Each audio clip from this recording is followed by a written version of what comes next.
selamat datang di podcast perdana KPU Kabupaten Jemberana Ngopi, Ngobrol Pemilu. Jadi di podcast perdana KPU Jemberana ini kami sudah menghadirkan narasumber yang spesial. Bersama saya sudah hadir Bapak Iketu Tadi Sanjaya, Ketua KPU Jemberana. Halo Bapak, selamat siang. Selamat siang, apa menjelang kabar? sore ya. Baik-baik. Ya, terima kasih sudah meluangkan waktunya untuk hadir di sini bersama saya dalam podcast perdana Ngopi, Ngobrol Pemilu. Nah, izin Bapak, mungkin karena ini podcast perdana KPU Jemberana, kita beri nama itu Ngopi, Ngobrol Pemilu. Nanti di podcast ini kita harapkan akan membentuk ruang berbincang yang santai namun penuh makna, di mana nantinya akan membahas topik-topik mengenai penyelenggaraan pemilu dan juga hal-hal menarik di baliknya. Ya, siap. Ya. Jadi mungkin sedikit Bapak disampaikan pendapat Bapak terkait podcast ini, di mana akhirnya KPU Jemberana itu merilis podcast perdananya dengan nama Ngopi ini. Baik, terima kasih. Selamat siang juga, Om Swastiastu. Om Swastiastu. Jadi podcast ini kan podcast ya. Podcast ini kan diinisiasi oleh Ketua Divisi SDM dan Parmas. Oke. Pak Dewoko. Kemudian kita sudah berdiskusi juga terkait judul podcast ya, apa yang cocok ya. Akhirnya kita sepakati ngopi ya.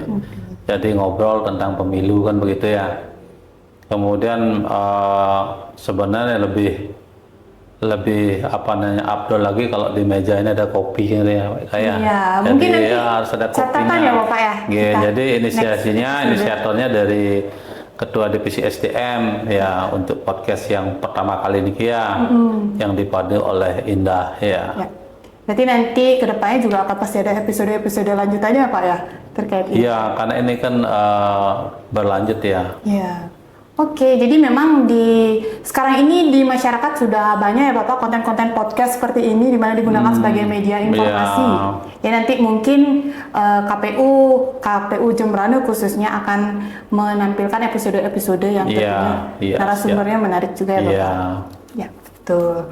Jadi Bapak, kalau kita di masyarakat mendengar kata KPU pasti sudah sangat familiar ya bahwa KPU itu adalah Komisi Pemilihan Umum yang bertugas untuk menyelenggarakan pemilu. Namun kalau saya lihat mungkin ada masyarakat nih yang kayak pasti bertanya-tanya apa sih yang dilakukan KPU pasca pemilu gitu. Jadi mungkin itu kenapa kita menghadirkan Bapak di sini hari ini untuk kita berbincang-bincang membahas apa sih yang dilakukan KPU pasca pemilu atau eksistensi KPU pasca pemilu. Iya, benar-benar. Oke, boleh disampaikan Bapak gambaran umum aktivitas KPU saat ini ataupun eksistensi KPU pasca pemilu? Setelah melalui tahapan yang sudah cukup panjang ya dari tahun kemarin 2024, di mana kita ketahui bersama bahwa dalam satu tahun yang sama itu ada dua perhelatan besar. Iya, betul. Ada pemilu dan juga ada pemilihan kepala daerah ya. Kemudian kalau pemilu kemarin kan di awal tahun, tepatnya 14 Februari 2024. Kemudian itu dengan 5 suara masih sama. Jadi untuk memilih presiden dan wakil presiden, kemudian DPR RI, kemudian juga DPD. Kemudian memilih anggota dewan untuk di tingkat daerah, provinsi dan kabupaten. Kemudian dilanjutkan di akhir tahun 27 November itu kan dilaksanakan proses pemilihan atau pemilu kada ya, untuk pertama kalinya dalam sejarah KPU itu, dalam sejarah pemilu itu, di mana pemilihan kepala daerah antara pemilihan gubernur dan bupati dijadikan satu. Ya. Sementara semua berjalan lancar. Kemudian kita tetapkan di awal tahun 2025 untuk pasangan calon terpilihnya khusus bupati. Dan untuk KPU Jemberana itu kan prosesnya sudah berjalan dengan sangat baik. Didukung oleh seluruh stakeholder dan lapisan masyarakat. Kita juga bisa menetapkan dengan baik tanpa gugatan dibandingkan dengan daerah lain mungkin baru bulan kemarin selesai karena ada pemungutan suara ulang dan sebagainya. Kemudian masyarakat kan bertanya-tanya, karena untuk menuju ke pemilu dan pilkada selanjutnya itu kan waktunya masih panjang. Ya, betul. Jadi kalau hasil penetapan kemarin di bulan Oktober 2029 untuk presiden, berarti kan di 2029, 2024 ditetapkan, berarti 2029 baru kembali ada pemilu. Kembali. Sekarang 2025 ya. Kemudian pasca pemilu ini tentu ada banyak kegiatan yang sedang kita lakukan di KPU Jembrana. Jadi setiap divisi kita ada 5 divisi di KPU Kabupaten Kota itu melakukan kegiatan-kegiatan baik yang bersifat rutin maupun kegiatan yang memang diatur secara tahapan. Ya itu. Jadi kalau yang rutin kan selalu kita plenokan setiap di awal minggu pertama, di awal minggu itu ya kita plenokan. Kemudian ada juga kegiatan yang tahapan, tahapan untuk pendidikan pemilih, kemudian pemutaran data pemilih berkelanjutan, itu kan selalu kita lakukan, di mana nanti laporannya setiap per triwulan, kemudian diplenukan. Kemudian juga pendidikan pemilih juga ada sosialisasi MPLS, masa pengenalan lingkungan sekolah di masing-masing SMA, kita menyasar ke pemilih pemula kan begitu. Kemudian juga ke kampus-kampus, kita melakukan sosialisasi juga. Selain itu juga kita ada penataan arsip, penataan arsip. Jadi banyak kegiatan-kegiatan yang terus kita lakukan pasca pemilu maupun pemilihan. Jadi memang KPU itu bukan berakhir pekerjaannya ketika hari pencoblosan itu berakhir ya Bapak, masih banyak tugas-tugas yang dilakukan di after pemilu itu selesai. Iya benar ya. Jadi sebelum pemilu juga kan jauh-jauh hari juga ada proses perencanaan, banyak proses tahapan-tahapan itu yang harus dilaksanakan sebelum pemilu maupun sebelum pemilihan. Berbicara tentang tahapan Bapak, apakah tahapan pemilu untuk periode selanjutnya yang tadi Bapak katakan di tahun 2029 yang mungkin akan kita adakan lagi, apakah sudah dimulai di tahun ini? Kan sekarang tahun 2025 ini 1 tahun pasca pemilu 2024 ya Bapak? Di tahun 2025 ini kita masih fokus ke pemutakhiran data pemilih berkelanjutan. Kita juga melakukan coktas ke lapangan. Jadi harapannya sih nanti pada saat tahapan sudah dimulai, pada saat coklit itu kita memiliki pemilih yang berkualitas ya. Kalau mengikuti aturan baik perundang-undangan tentang pemilu maupun pemilihan, kan itu ada 2 hal yang berbeda. Kalau pemilu 2029 rencananya berarti 18 bulan sebelum pemilu itu dilaksanakan di 2029, maka akan dimulai tahapannya paling lambat 18 bulan. Berarti di 2027 ya, di 2027. Nah, dari 2000 nanti setelah dari sekarang sampai menuju ke tahapan tersebut, tentu ada banyak kegiatan yang harus kita lakukan juga, terkait juga evaluasi dan banyak lagi yang mesti dikerjakan oleh KPU. Berarti memang KPU ini selain kegiatannya untuk pemilu seperti tadi pemuktahiran data Bapak yang dilakukan, kemudian pendidikan pemilih pemula. Nah, mungkin peran strategis KPU ini untuk memperkuat demokrasi di Jembrana itu salah satunya bentuknya seperti itu ya Bapak, ada pemilihan pemula, pendidikan pemula. Iya, kalau tujuannya untuk meningkatkan partisipasi masyarakat, tentu kita lebih banyak ke sosialisasi atau ke pendidikan pemilih. Saat ini sosialisasi yang sudah dilakukan untuk khususnya KPU Jembrana itu sudah kemana saja gitu Pak? Sasaran. Kemarin kita kalau sosialisasi itu meskipun tanpa anggaran kan sifatnya aktif. Ya. Jadi kita bersurat ke sekolah-sekolah, kita lihat tahun ajaran baru, karena pemilih pemula itu kan potensinya ada di juga ada di anak-anak didik itu yang akan 17 tahun.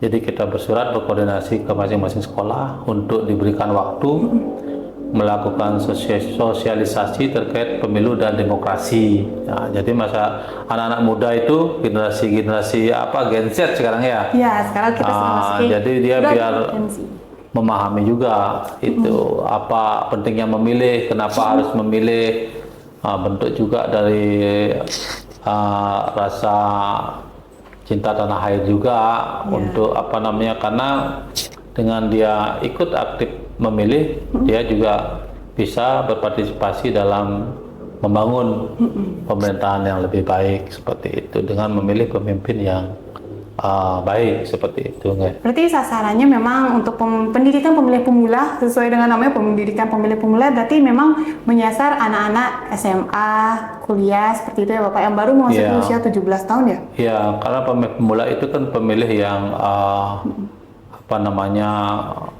baru berusia 17 tahun ya.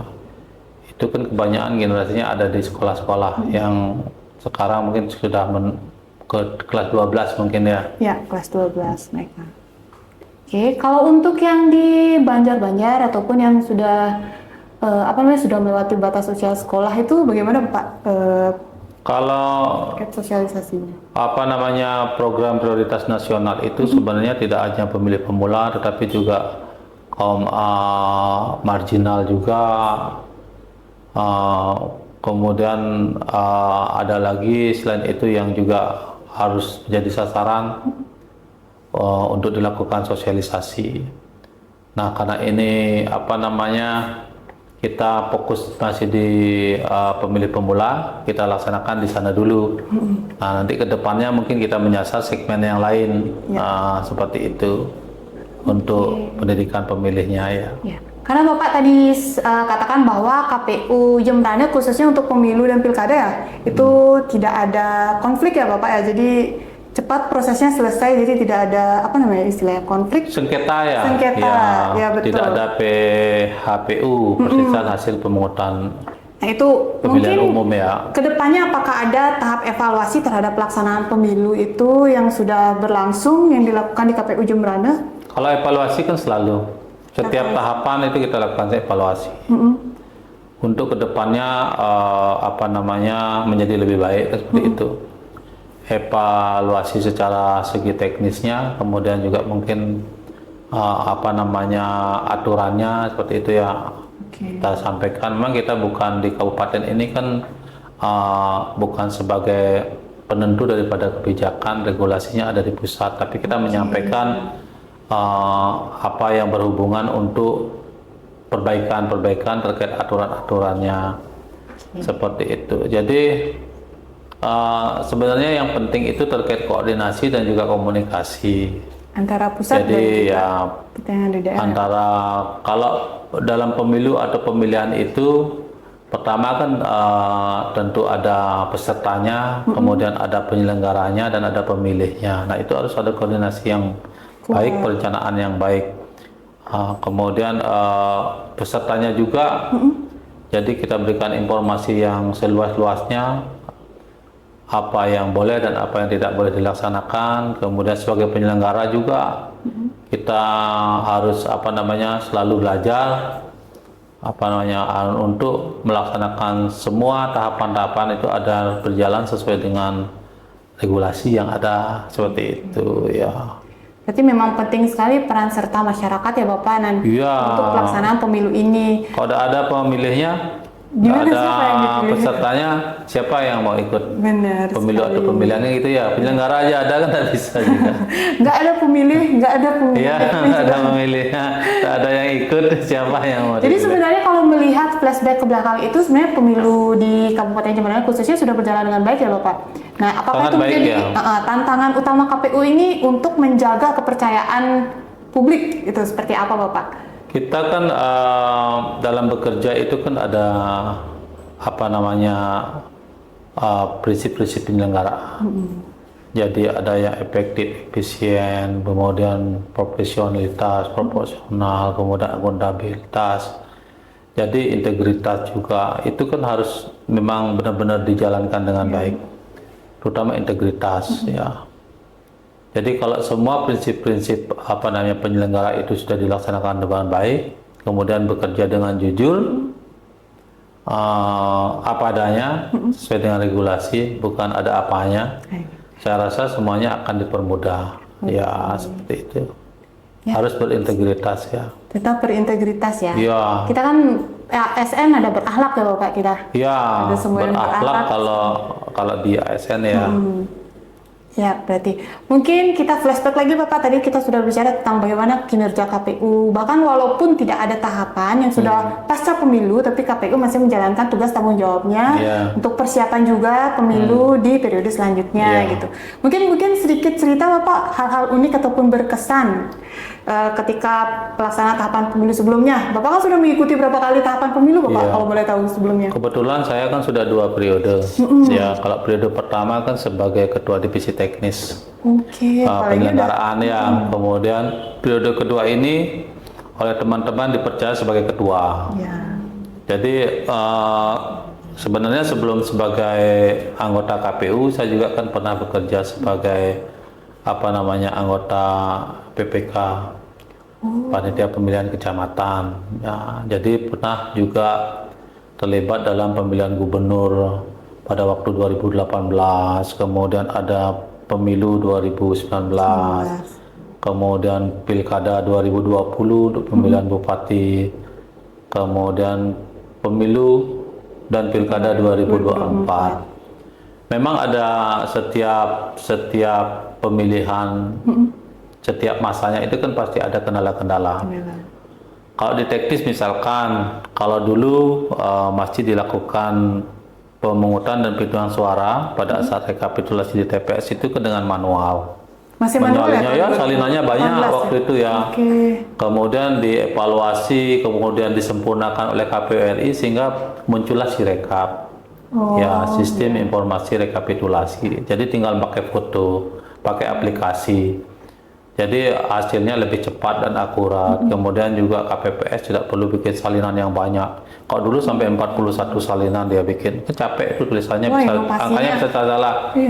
Nah, penyempurnaan seperti itu akhirnya kan menjadi semakin baik dan semakin baik. Kalau yang istimewa itu yang pada saat serentak pertama kali 2019, itu kan kaget juga sebagai penyelenggara terutama KPPS itu pemungutan suaranya sampai dengan penghitungan itu lebih dari 24 jam. Sampai besok paginya masih itu orang bekerja menghitung. Sampai ada surat karena dari masih manual ya Bapak tadi ya? KPU RI untuk bisa memperpanjang H+1 pukul 12 siang. Itu masih ada orang menghitung. Karena belum ada Sirekap itu, jadi menghitungnya secara manual 5 surat suara. Akhirnya banyak penyelenggara juga yang meninggal pada saat itu, yang sakit juga banyak. Kalau di Jemberana tidak ada ya, kalau sakit sih ada ya. Nah itu kan hal-hal yang perlu menjadi catatan. Kemudian itu dievaluasi, kemudian bagaimana supaya tidak terjadi kembali. Pada saat perekrutannya seperti apa, ada regulasi yang mengatur, mungkin dia harus sehat. Karena kebanyakan kemarin kan karena dia komorbid ya, penyakit bawaan, mungkin punya penyakit jantung, lalu lelah meninggal. Lelah, betul. Nah, diabetes atau kencing itu 24 jam ya Bapak? Lebih ya. Oh ya, karena persiapan juga kehitung ya itu? Bukan, karena dia menghitung 5 surat suara pada saat itu pertama kali ya. Menghitung 5 surat suara kan kaget juga. Waktunya lama-lama kan. Kalau presiden mungkin cepat, kalau dewan itu ada pemilihan DPRD kabupaten itu kan surat-suaranya besar kayak koran. Ya, terus partainya banyak, namanya banyak. Itu harus direkap satu-satu. Nah, itu kan lama. Jadi kalau KPPS dibentuknya itu sebulan sebelum proses pemungutan suara kan ada bitek di sana. Bekerjanya pada saat hari H itu biasanya yang cuma 1 hari itu sisa sampai 2 hari. Tapi pada saat pemilu 2024 kemudian itu lebih tertib, kemudian regulasinya bagus, sistemnya juga lebih canggih. Sudah dikembangkan ya Ya, teknologi sudah dikembangkan informasi. teknologi informasinya sesuai dengan program prioritas nasional itu. Kan ada yang harus dan kita lakukan pasca pemilu sekarang. Ada pendidikan pemilih pemula, kemudian kaum marginal, kemudian ada penguatan sistem informasi itu. Kemudian yang terakhir adalah pemutahiran data pemilih berkelanjutan. Seperti itu. Jadi hal-hal unik itu banyak sekali. Belum lagi faktor cuacanya. Oh, gimana tuh kalau di Ya, sini kalau kena pas hari banjir? hujan, nah, Banjir, kebanjiran di Jemberana. kalau tidak salah waktu 2019 itu hujan juga. Oke. Banyak yang planonya basah. Sedangkan kita tidak punya yang kan terbatas pengadaan logistiknya. Tidak boleh kita melebih-lebihi kan. Berarti yang paling berkesan Bapak tuh 2019 ya Bapak ya? Banyak 2000 sekali. semua berkesan ya, semua berkesan. Apalagi dapat berjalan dengan baik itu kan menjadi kesan Tanpa tersendiri sengketa itu ya. sebuah- Kalau masalah ada, ya masalah pasti ada. Setiap pemilu kepemilian masalah pasti ada. Cuman sekarang bagaimana kita bisa menyelesaikan masalah itu tanpa menimbulkan masalah baru itu yang penting. Iya. Ya. Oke, mungkin karena tadi membahas terkait masalah, Bapak, apakah ada kalau di KPU ini, saya penasaran aja sih, apakah ada mekanisme khusus untuk menampung saran ataupun masukan dari masyarakat ataupun penyelenggara pemilu di lapangan itu kepada KPU itu apakah ada mekanismenya, Bapak? Kalau untuk pada saat saran. tahapan ya, pada saat tahapan itu pasti ada helpdesk. Helpdesk-nya Ya, ada. misalkan sekarang tahapan pencalonan ada helpdesk-nya. Misalkan sekarang tahapan pemutahiran data pemilih ada helpdesk-nya. Tahapan kampanye helpdesk ada. Nah, selain ada helpdesk itu, KPU juga kan terbuka. Selama hari kerja, siapapun yang datang kita kan nyiapkan juga. Berarti masyarakat boleh datang ke KPU? Iya, atau ke sekarang langsung ya, Bapak? apalagi di tengah suasana seperti kemajuan teknologi informasi yang pesat ya, medsos terutama. Nah, itu kan banyak informasi-informasi yang belum tentu benar yang disengaja di-share di sosial sana. media ya, Bapak? Kalau itu pas tahapan pemilu, tentu ada informasi-informasi yang tidak serta-merta harus ditelan bulat-bulat, tetapi harus diklarifikasi benar apa enggak. Kan itu banyak platform-platform itu ya. Jadi itu juga penting kita KPU untuk melakukan proses keterbukaan informasi itu. Jadi kami di tingkat pimpinan selalu mensiagakan untuk handphonenya ketika ada yang menghubungi, yang bertanya itu. Kalaupun tidak bisa kami jawab di tingkat kabupaten, mungkin kami akan koordinasikan ke tingkat yang lebih tinggi. Karena kita ini kan hierarkis. Hierarkis. Ya, dari ada KPU kabupaten, penyelenggara kabupaten, kemudian ada atasannya provinsi, kemudian ada KPU RI. Itu. Kalau kita tidak bisa menyelesaikan di tahap kabupaten, memberikan jawaban, kita akan koordinasi ke atas provinsi dan itu mungkin informasi penting nih untuk teman pemilih. Jadi bahwa nanti ketika tahapan itu berlangsung menuju pemilu itu nanti dari KPU ada helpdesk-nya bahwa masyarakat boleh hadir ke kantor KPU untuk bertanya. Ya, dibuatkan kopi lagi kalau sudah ke kantor KPU atau kita ngobrol undang ngopi ya, ngobrol. Ya, ngobrol. Kita juga ya. dengan media.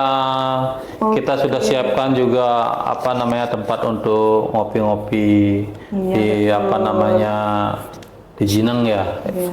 Nanti kalau nggak tahu alamat kantor KPU bisa lihat di bawah ini mungkin ya di Semat. Di Google Street aja sudah ada KPU Jemberana, kelihatan ada Jalan Udayana 40. Iya, di pinggir jalan ya Bapak ya. Pinggir jalan nasional ya, pinggir jalan nasional. Wah, ternyata banyak sekali ya kegiatan-kegiatan KPU di luar dari hari pencoblosan itu. Karena kan kalau kata orang, ini kayaknya KPU lagi tarik nafas masa istirahat gitu. Di hari ini kan, maksudnya kayak bulan tahun ini, kita sudah selesai tahapan, jadi kayak masyarakat mungkin berpikirnya bahwa kita itu lagi hibernasi atau tidur panjang menuju 2029 nanti gitu. Kita kan ada aturan yang mengatur tentang KPU dan juga sekretariat KPU. Ada peraturan tentang tata kerja, di mana kita wajib setiap hari itu harus melakukan kegiatan sesuai dengan jam kerja itu. Ada di kantor KPU kan juga banyak administrasi yang belum terselesaikan, banyak sistem-sistem informasi yang harus diisi kan gitu ya. Ada misalkan maturitas yang dihukum, kemudian ada PPID, kemudian ada banyak lah yang Harus perlu diisi data-datanya itu. Kemudian bedanya adalah pasca pemilu ini kita bekerjanya kan mengikuti jam kerja. Iya. Tapi kalau sudah tahapan kan hari-hari kalender tidak ada tanggal merah, kemudian jam kerjanya juga tidak ada jam kerja. Iya, 18 itu bulan sampai itu, Pak. selesai pukul 24.00 baru pulang. Seperti biasalah. Kita sudah biasa seperti itu. Nah, sekarang ya kesempatan lah kita untuk membenahi internal juga. iya, Pak, itu. mungkin tidak banyak orang tahu bahwa kita punya istilahnya kata-kata 2359 ya Bapak. Iya, pejuang 2359 banyak, ada yang ada di divisi teknis, kemudian divisi data, kemudian ada juga divisi SDM. Jadi divisi SDM saat kampanye kan sangat sibuk sekali juga. Iya. Ya, karena beliau yang membidangi terkait itu. Kemudian praga kampanye dan sebagainya. Nah, sekarang pasca pemilu dan pemilihan inilah kita punya waktu untuk melakukan evaluasi. Ya, kemarin ternyata kurang begini, nanti harus seperti ini, logistiknya seperti apa itu ya. Jadi pembenahan itu kan harus kita lakukan. Oke, terkait arsip bagaimana Pak? Kalau arsip tuh kayaknya kalau pemilu tuh banyak kan kayak surat-surat. Ya, resistensinya kan beda-beda. Ada aturannya yang mengatur tentang kearsipan. Ya, tetap mengacu pada kemudian ya ada mungkin yang resistensinya itu setelah 5 tahun bisa dihapuskan. Ya. Ada juga yang sifatnya permanen, seperti formulir-formulir di teknis yang salinan hasil itu kan sifatnya permanen. Ada juga dokumen-dokumen lain yang permanen, yang itu harus benar-benar dilakukan proses pengarsipan dengan baik. Nah, dan itu saat ini ya dilakukan. Iya. Jadi pembenahan itu. Kemudian juga kalau sekarang ini KPU Jemberana khususnya kan kantornya baru. Ya. Ya, gedungnya lebih tinggi. Gedungnya baru. Ya, baru tinggi. Kalau dulu itu gedungnya sering tenggelam. Waduh, Banyak itu, juga Pak? arsip-arsip kita yang basah. Ya, basah. Suku laptop kita yang juga kadang-kadang kebanjiran. Ya, itu kan kadang-kadang datanya ada di CPU ya, di hard disk ya, seperti itu. Nah, sekarang kita tata kembali arsipnya yang bisa diselamatkan seperti apa. Berarti terendam banjir dulu ya Bapak? Sering kita pada saat kemarin ya, pada saat 2019 itu pas banjir dia. Ketika banjir lagi proses tahapan. Iya. Bagaimana tuh menyelamatkan data-data itu? Apalagi masih 2019 itu pas banjir. Manual semua masih itu kan Bapak waktu itu? Enggak, kalau banjir kita tetap jalan dia. Tetap kita jalan, cuman prosesnya itu yang penuh kendala. Kita kan harus verifikasi faktual ke lapangan, ya. Kemudian harus segera diinput misalkan ke sistem informasi pencalonan, seperti itu. Tetap dilaksanakan. Ini mungkin ada tetap dilaksanakan ya. Tapi terkendala itu kondisi. Ya, belum sih sampai tahapan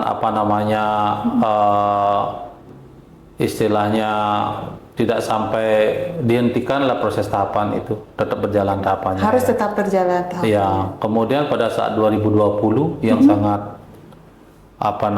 kejadian luar biasa, COVID ya. Oh iya benar. 2020 itu COVID-nya pas pemilu kada, pemilihan bupati dan wakil bupati. Waktu itu gubernur belum dicampur. Oh belum. Belum ya. Jadi 2024 ini ya. pada saat itu kan tahapan dimulai, kemudian ada COVID. maka ditundalah berapa bulan waktu itu sebelum lagi dilanjutkan. Kemudian situasi pada saat itulah yang paling tantangannya paling luar biasa, karena kan situasi pandemi COVID-19, kemudian banyak yang sakit, lockdown juga ya Pak? Kemudian saya juga sebagai penyelenggara waktu itu sempat diisolasi. Dan memang benar-benar isolasi karena sakit sampai tak sadarkan diri waktu itu. Kemudian kita juga pesimis apakah bisa dilaksanakan atau tidak karena situasinya semakin memburuk. Nah ternyata pada saat hari H itu semua berjalan lancar, malah partisipasi pemilihnya besar. Ya, sampai 77,8% kalau tidak salah. Biasanya kalau pemilu kada itu, pemilihan bupati itu partisipasinya 70% atau di bawah 70, jarang ada yang sampai tinggi. Mungkin karena libur Bapak, jadi kan COVID libur ya, semua karena banyak yang pulang kampung ya, banyak benar. yang pulang kampung, kemudian sehingga masyarakat itu memilih, namun dilaksanakan secara ketat. Jadi sterilisasi juga, kemudian dilakukan dengan protokol kesehatan yang ketat waktu nike. Itu rasanya yang paling berkesan ya. COVID-19 itu tahun 2020. Tapi dari sana mungkin baru dikembangkan ya Bapak ya, ada sistem informasi baru semua. Waktu itu sudah ada. Waktu itu sudah 2020 Sirekap sudah, tapi 2019 waktu itu masih situng. Situng namanya. Ya masih situng, tapi untuk rekap di tingkat kecamatan dan kabupaten. Sirekap itu 2020 sudah, tetapi belum sempurna. Artinya belum sempurna begini, SDM-nya belum siap, juga infrastrukturnya juga belum terlalu siap. Artinya ketika memfoto kadang-kadang dikirim bisa masuk ya seperti itu, data tidak bisa masuk dengan cepat. Kemudian di TPS juga kesulitan untuk itu, tapi setelah itu bagus.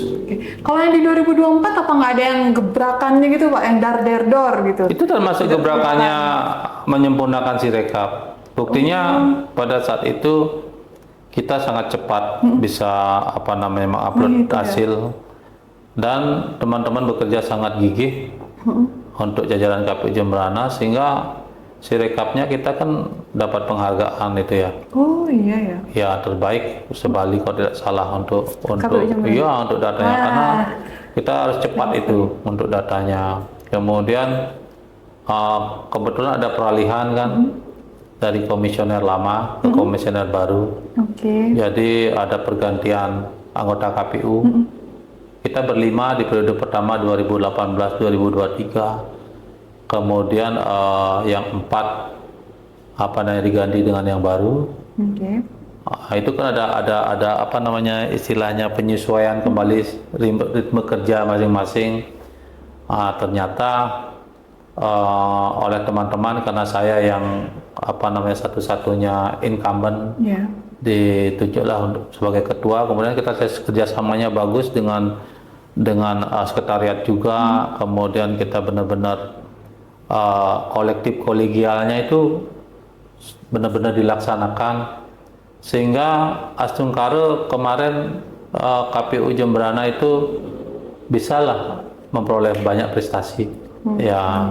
Boleh nih kalau ada teman pemilih, nanti jangan lupa di like, tepuk tangan, di tingkat komen. nasional juga dapat kita juara 2 nasional untuk KPU Jemberana sampai ke nasional loh dapat. Itu karena kan tidak bisa kerja sendiri, kerja tim ya. Jadi ada pimpinannya, anggota KPU, kemudian ada sekretariatnya. Semua itu bekerja berkolaborasi dengan sangat baik. Kemudian itu yang penting. Kalau sudah semua komunikasinya baik, timnya itu solid. Astungkare segala tujuan akan tercapai dengan baik. Oke.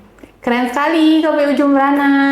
Di Iya. applause dulu bahwa KPU Jemberana mengukir banyak sekali prestasi-prestasi. Oke, keren sekali ya Bapak. Iya. Kemudian, untuk tahapan pemilu dan juga pilkada itu sebenarnya berbeda ya Bapak ya? Berbeda sebelum putusan MK ya, tapi kemarin kan ada putusan MK 135 ya. Kalau dulu rezimnya kan dibedakan. Undang-undangnya beda, undang-undang pemilu dan undang-undang pemilihan. Jadi undang-undang 7 tahun 2017 mengatur tentang pemilu, kemudian undang-undang 10 tahun 2016 mengatur tentang pemilihan. Pemilihan itu untuk kepala daerah, pemilu untuk memilih yang saya sebutkan tadi, presiden, DPD, DPR RI, DPR provinsi, kabupaten, itu dua rezim yang berbeda. Kemudian ada putusan MK yang terakhir 135 itu mengatakan bahwa akan diatur menjadi dua, sama-sama pemilu jadinya, pemilu nasional dan pemilu daerah. Ya, pemilu nasional itu untuk memilih yang di tingkat nasional, presiden kan, DPR RI, DPD, ke nasional itu di Jakarta semua. Nah, yang tingkat daerah itu DPRD provinsi, DPRD kabupaten, gubernur, wali kota, dan bupati. Tuh nanti akan dipisah. Itu kan 2029 ya Bapak, mungkin akan dipisah. Ini kan sekarang kan sedang lagi mungkin dilakukan penyusunan terkait perubahan-perubahan undang-undang dan sebagainya. Kita di kabupaten kan hanya sebagai penyelenggara saja. Akhirnya kita akan ikuti nanti seperti apa, apakah akan menjadi seperti apa yang diputuskan putusan MK atau seperti apa, kita masih menunggu tetap ya. melaksanakan tingkat kabupaten sesuai dengan aturan dan undang-undang yang berlaku.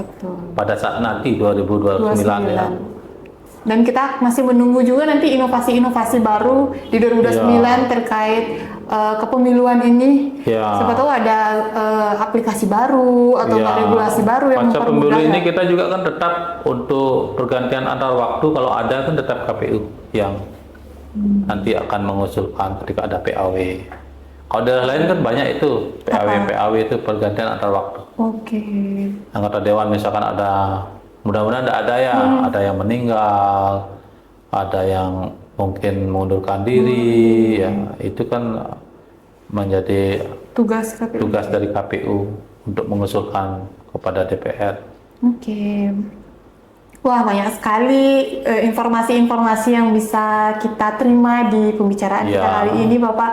Mungkin sebelum kita masuk ke akhir sesi, sedikit harapan dari Bapak sebagai Ketua KPU Jemberana terhadap partisipasi masyarakat di pemilu ke depan, walaupun masih 3-4 tahun ya? Iya.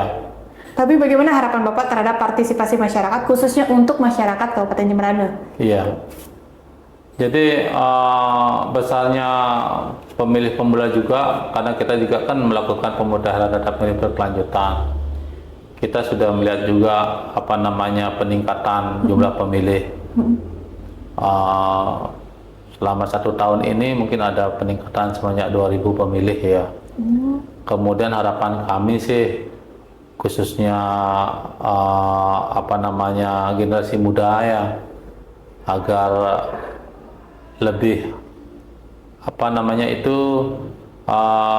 lebih peduli lah dengan pemilu, kemudian juga untuk memilih pemimpin yang baik seperti itu. Karena kan ada beberapa kategori pemilih, ada yang apatis, yang kedua ada yang tradisional dan sebagainya. Kita harapkan dengan program prioritas nasional ini ada di sana pendidikan pemilih pemula, kemudian kaum marginal, itu nanti dengan kita bisa melakukan pendidikan pemilih dengan sosialisasi, yang nanti juga di tahapannya kan kita laksanakan juga. Tapi dari sekarang kemudian ada medsos dari KPU yang sudah setiap kegiatan kita share di TikTok, di Instagram, kemudian di FB. Kita harapkan masyarakat kan lebih aware dan lebih peduli untuk nanti ikut berpartisipasi dalam pemilu yang akan datang. Dengan begitu kita harapkan partisipasinya bisa meningkat. Betul. Ya, seperti itu harapan kita bersama ya. Partisipasi meningkat karena khususnya di Indonesia kan memilih itu bukan menjadi suatu kewajiban ya, untuk kesadaran politik saja.